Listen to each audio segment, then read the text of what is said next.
અંકલેશ્વરમાં નશાના કારોબાર સામે પોલીસને વધુ એક મોટી સફળતા મળી છે। શહેરમાંથી ગેરકાયદેસર રીતે સંગ્રહ કરવામાં આવેલ ગાંજાનો જથ્થો ઝડપી પાડવામાં આવ્યો છે। પોલીસે એક આરોપીની ધરપકડ કરી છે, જ્યારે અન્ય એક અજાણ્યો ઓડિશાનો શખ્સ હાલ ફરાર હોવાનું સામે આવ્યું છે। સમગ્ર મામલે એનડીપીએસ એક્ટ હેઠળ ગુનો નોંધવામાં આવ્યો છે અને પોલીસ દ્વારા વધુ તપાસ હાથ ધરવામાં આવી છે। પ્રાપ્ત વિગતો અનુસાર અંકલેશ્વરના ભાટવડ વિસ્તારમાં દાતાર બેકરી પાસે ગોયા બજાર રોડ પર રહેતા અબ્દુલ ગની ગુલામ રસુલ શેખના રહેણાંક મકાનમાં પોલીસે કાર્યવાહી હાથ ધરી હતી।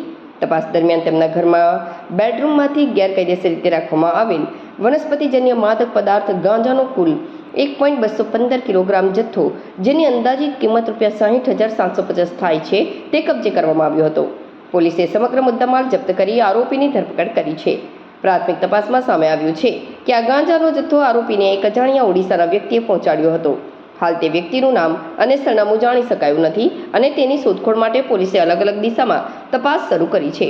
આ સમગ્ર મામલે પોલીસે narcotics, drugs and psychotropic substances act 1985ની કલમ 8 ક 20 બ 2 બ અને 29 હેઠળ ગુનો નોંધી કાયદેસરની કાર્યવાહી હાથ ધરી છે।